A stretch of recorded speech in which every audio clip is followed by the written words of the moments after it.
واللي اسمها ايه دي هتخلف امتى؟ ده شهرها ست دولة. بكره تجيب ولد تالت؟ ابدا، دي حتى نفسها بنت. انت بتصدقي الكلام ده؟ اللي بتقول كده قدامك عشان تلقح عليا وتغيظني. وهتغيظك ليه يا اختي بعد الشر؟ ربنا يخلي لك سمير. اديني التليفون.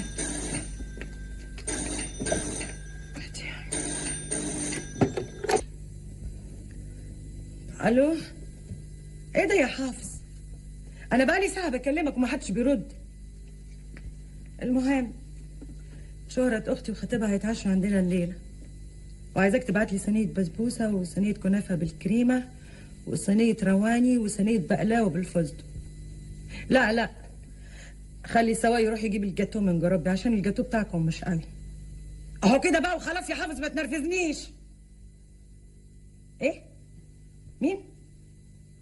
ثانوية المرحوم؟ انت عارف كويس قوي ان انا ما بروحش هناك، وإياك انت كمان تروح. حق تبقى واقعة لو جت الست موحيد وقابلت سيدي حافظ هنا. وتبقى واقعة عليه بقى يا ام عقل مدوحس. انت نسيتي يا خالة أمونة ولا ايه؟ هما بيطيقوا بعض من يوم ما سيدي حافظ اتخانق معاها وتهمها انها خدت الفلوس اللي كان سيدي الحاج شايلها في كلابه.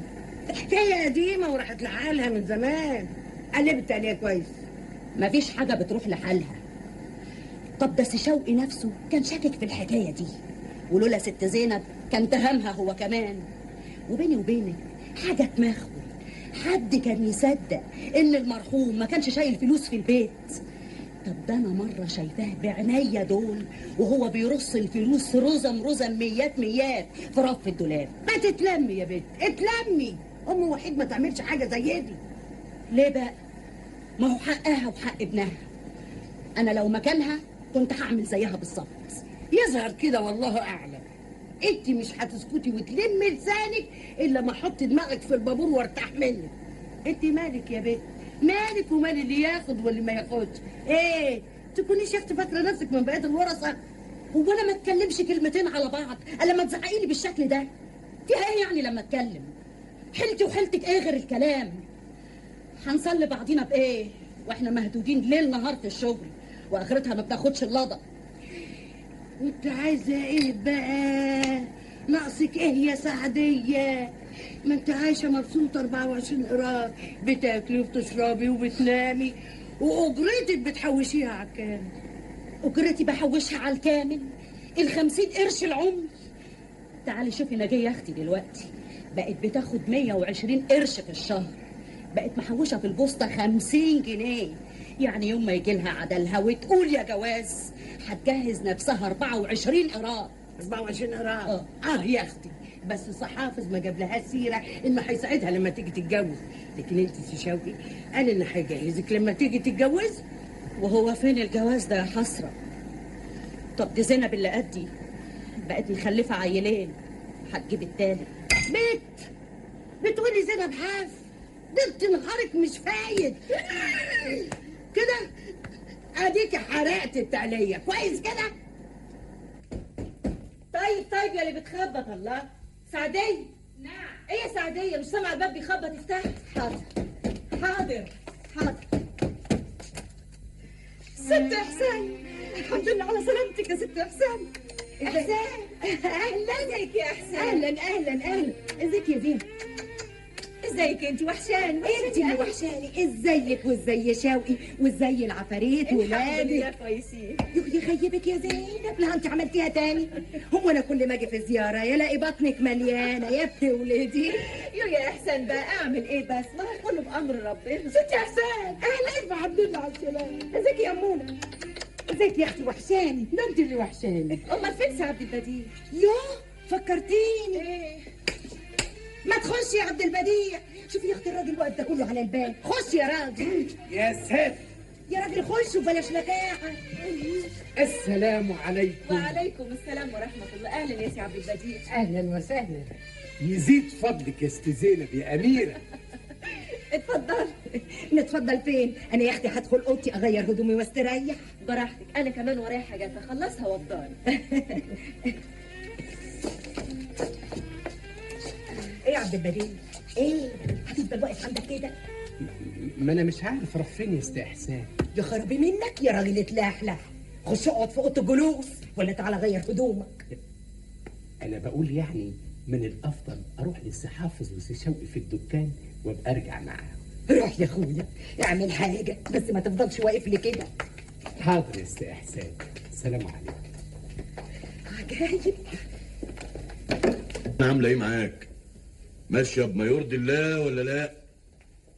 لو كان ليك شكوى منها قول لي وانا اخد لك حقك. الحمد لله. ست احسان دي ست كامله، بنت اصل صحيح. كويس. قبل ما نقوم نروح في كلمتين عايز اقولهم بيني وبينك. تحت امرك يا سي حافظ. انت عارف يا سعد بديع الراجل مننا عليه مسؤوليات ناحيه حريمه، يعني لازم يدور على مصالحهم ويصونها. معلوم يا سي حافظ. هو انا قصرت في حاجه لا سمح الله؟ لا ما حدش قال انك قصرت، انما هتقصر بقى لو ما سمعتش كلامي. مش فاهم حاجه يا سي حافظ. انا هفهمك. انت عارف ال20 فدان اللي كان سابهم المرحوم لاحسان في الجيزه طبعا. ايوه مالهم؟ انت عارف انهم جناين يعني، بس جناين سايبه الغفر اللي عليها واكلينها، واخر السنه ما بتجيبش غير ملاليم. انا فهمت قصدك يا سي حافظ، بس انا معذور والله.